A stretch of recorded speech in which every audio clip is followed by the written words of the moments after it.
And as we were saying, action based on skill, which we discussed last time here that we met, last Thursday, action based on skill must inevitably lead to separative, fragmentary action. Please follow it. I'll go into it again as we did last Thursday.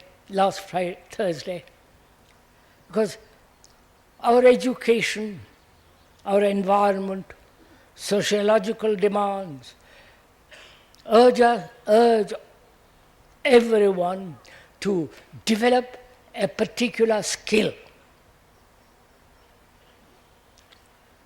And that skill brings about not only a sense of power, position, but also such action born of that skill is very limiting. Emphasizes the importance of oneself.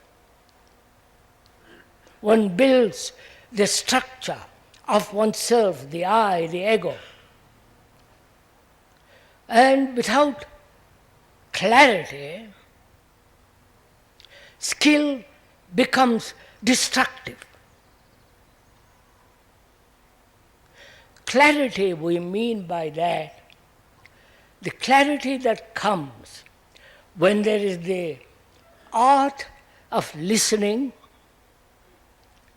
the art of seeing, the art of learning.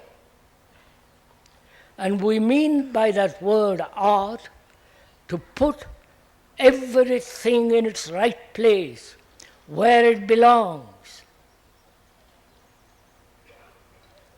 Then out of that action, which is to give everything its proper place, out of that comes clarity. Clarity is not born of logic, reason, or objective thinking. But clarity one must have to act clearly, wholly, completely. One must understand the meaning of listening, the meaning of seeing, and the art of learning. We said the art of listening means that you listen not to your own prejudices, not to your own conclusions, to your own experiences, with which you are quite familiar. So and if with those prejudices, conditions, you listen, then you don't listen at all. Then you are merely judging what is being said with what already you know. Therefore, there is no actual communication or clarity. And the art of seeing, to look without any direction, without any motive, to look at the world, to look what is happening around you, politically, religiously, and all the things that the gurus unfortunately are bringing over to Europe, to see all that clearly, without any personal demand, without any personal prejudice or want. That again gives a great deal of attention one has to have.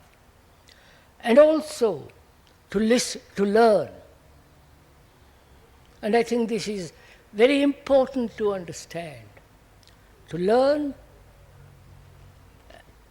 implies, as most of us know, learn knowledge, facts, information, and that information, knowledge, experience is stored in the brain, and according to that knowledge you act skillfully or not skillfully.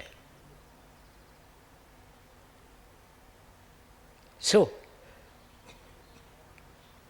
but when thought, which is the result of accumulated knowledge, experience and memory, and therefore reaction to that memory, which is thought, when thought spills over, as it were, into psychological fields, then it creates havoc, which we've talked about sufficiently the other day. So if you don't mind, we will not go into that again, because we have a lot of things to talk about still. So, the art of learning, the art of listening, the art of seeing what is happening around you, what is happening inside you, what is taking place between your relationship with another man, woman, to see it very clearly. Then, the art of learning brings about an extraordinary quality of clarity. If you have done it, as you are sitting there, if you do it actually, not theoretically, follow it step by step and do it, then you will have an extraordinary clarity from which action takes place. And in that clarity, there comes naturally the skill. But what we are doing now is to develop skill without clarity. And therefore, whatever we do in the world, in our daily lives, leads to constant conflict, misery, confusion. That's again very obvious. And we were saying that without compassion, clarity in itself has very little meaning.